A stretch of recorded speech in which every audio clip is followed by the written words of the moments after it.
Bien, entonces siguiendo con el teórico del metabolismo de los aminoácidos, les decía que eh, vamos a ver la vinculación que tienen muchos de de los metabolitos que participan del metabolismo de los aminoácidos con el ciclo de Krebs. Quiero que presten especial atención a que el alfa-cetoglutarato es un intermediario del ciclo de Krebs y el alfa-cetoglutarato es un metabolito central del metabolismo de los aminoácidos, porque participa no solamente en la síntesis del glutamato, que es su aminoácido correspondiente, sino que participa de numerosas transaminaciones, cediendo el grupo amino a otros alfa-cetoácidos para producir diferentes aminoácidos. Yo les había remarcado el caso de el oxalacetato, que como verán también participa del ciclo de Krebs, recuerden que era el precursor del ciclo de Krebs, y el oxalacetato cuando es aminado se transforma en aspartato, que es otro de los aminoácidos. Y ustedes saben que también una molécula muy vinculada al ciclo de Krebs, porque es el proveedor de acetil-CoA para su funcionamiento, es el piruvato.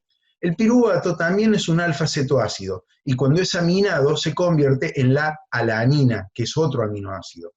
Ya vamos a ver también que esto hace que el ciclo de Krebs tenga un funcionamiento que nosotros llamamos anabólico porque participa en muchos casos de síntesis a partir de vincularse con el metabolismo de aminoácidos.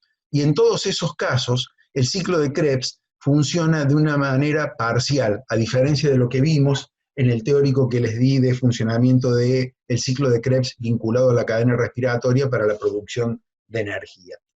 Profe, Sí, eso lo hace justamente para producir glucosa, ácidos grasos, por sí, ejemplo. glucosa sí, no ácidos grasos, porque ya van a ver que el problema es cuando tenés mucho acetil-CoA y no tenés de las otras moléculas.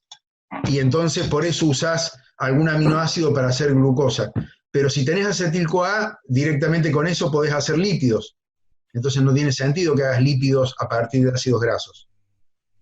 Claro, entonces digamos que una vez que se amina, por ejemplo, algún compuesto que es intermediario del ciclo de Krebs, la eliminación de esos esqueletos carbonados van a ser utilizados en el ciclo de Krebs. Exactamente. Y ahí miran, creo que ya cambié la diapo para que vean. Ahí les estoy mostrando qué pasa con los diferentes 20 aminoácidos cuando son deaminados. Los diferentes 20 aminoácidos, cuando son deaminados, va a quedar el esqueleto carbonado. Va a quedar el alfa-cetoácido o alguna molécula de ese tipo de características que se van a dividir fundamentalmente en dos grandes grupos. En aquellos que son glucogénicos, que quiere decir que pueden ir a la síntesis de glucosa, y cetogénicos, que son aquellos que no pueden ir a la síntesis de glucosa. Los aminoácidos cetogénicos son los que su esqueleto se degrada a acetil-CoA o acetoacetato. Y como dan acetil-CoA o acetoacetato, solo pueden dar o ácidos grasos o cuerpos cetónicos. ¿Sí? Los aminoácidos cetogénicos, los aminoácidos cetogénicos son la treonina, la leucina, la isoleucina, la fenilalanina, la tirosina y la lisina. Esos aminoácidos son cetogénicos. Mientras que los glucogénicos son aquellos que a partir de su degradación se pueden obtener intermediarios del ciclo de Krebs o piruvato o alfa-cetoglutarato o succinil-CoA y a partir de ellos se puede hacer gluconeogénesis. Esto es muy importante porque como yo les mostraba en el mapa anteriormente, en el de el ciclo de Krebs, si ustedes ingresan con acetil-CoA al ciclo de Krebs, como vimos en la clase del funcionamiento catabólico del ciclo, como vimos en la clase del funcionamiento catabólico del ciclo, esa molécula de acetil-CoA se va a unir con una molécula de oxalacetato, van a conformar una deshidrato, van a dar una vuelta completa al ciclo, produciendo las 3 moléculas de NAD reducido, la de GTP, 2 dióxido de carbono, 3 NAD reducidos, etc. Y al final van a reponer una molécula de oxalacetato. Por lo que no, por más que yo le agregue acetil-CoA al ciclo, no voy a obtener una molécula de oxalacetato extra. Voy a tener siempre la misma cantidad con la que comencé.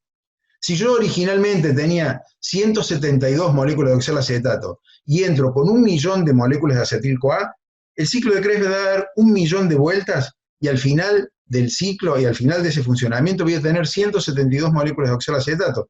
Por lo que yo, por más acetil-CoA que agregue, no gano oxalacetato para ir a hacer gluconeogénesis. En cambio, si yo produzco la deaminación de una molécula de de glutamato y obtengo alfa-cetoglutarato, esa molécula de alfa-cetoglutarato va a hacer estos pasos del ciclo de Krebs y me va a dar una molécula de oxalacetato que se puede ir a hacer gluconeogénesis. ¿Qué quiero decir con que se puede ir? Con que no es una molécula que yo utilicé para obtener ese alfa-cetoglutarato, sino que yo voy a obtener una molécula de oxalacetato nueva que se puede ir a hacer gluconeogénesis. Lo mismo pasa si obtengo una molécula de fumarato o una de succinil-CoA por deaminación de diferentes aminoácidos. Por eso, los que me dan alfa-cetoglutarato, succinil-CoA, fumarato, oxalacetato o obviamente piruvato, que se pueden ir a hacer gluconeogénesis, van a ser aquellos aminoácidos glucogénicos. Pero aquellos que me dan acetil-CoA solo pueden dar energía o ir a hacer una síntesis de ácidos grasos. Y esos aminoácidos van a ser los aminoácidos cetogénicos. ¿Sí? ¿De acuerdo entonces? Bien, nos vamos a meter para ir cerrando un poco el tema en las diferencias entre lo que ocurre en los diferentes organismos. Porque como les decía, el metabolismo de los aminoácidos es bastante distinto dependiendo del organismo del que se trate. Y eso tiene que ver con que el nitrógeno que va circulando por todo el ecosistema cumple diferentes funciones y está disponible de acuerdo al número de oxidación en el que se lo encuentre. Ustedes saben que en la atmósfera el nitrógeno es el compuesto el compuesto con mayor presencia, o sea, el gas predominante dentro de la atmósfera es el nitrógeno. Sin embargo, no hay tanta disponibilidad para los seres vivos. El nitrógeno atmosférico está en número de oxidación 0 y es bastante inerte. Y para que pueda ser aprovechado, tiene que ser fijado. ¿Cómo se fija? Por ejemplo, del nitrógeno atmosférico, las plantas pueden, son las que principalmente lo necesitan, pero el papel fundamental para su incorporación lo juegan los microorganismos ligados a las raíces de las plantas y aquellos microorganismos que están presentes en la tierra y que permiten la reducción del nitrógeno molecular.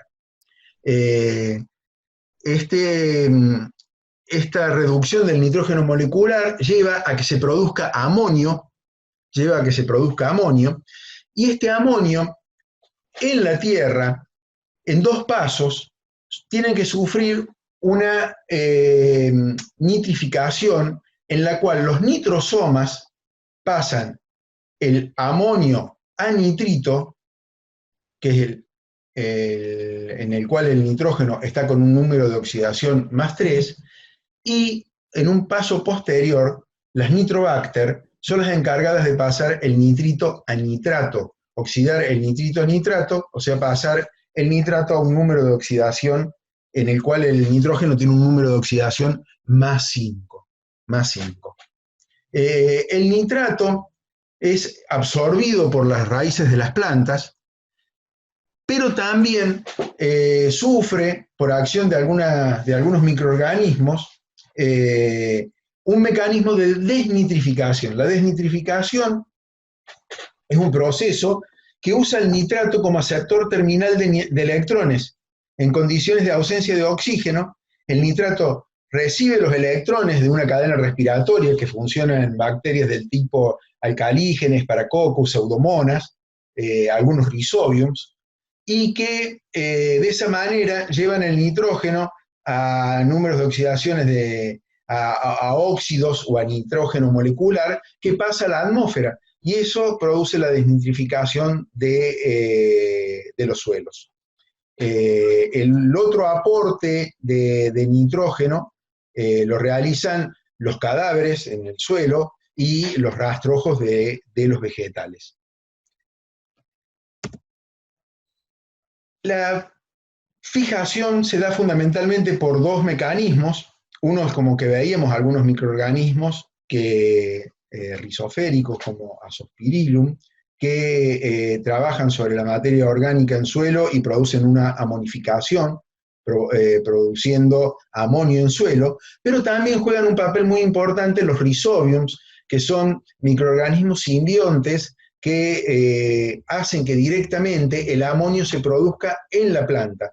O sea, están en una situación de simbiosis con la raíz de determinadas plantas, y ese amonio, en lugar de generarlo directamente en el suelo, lo producen en las plantas.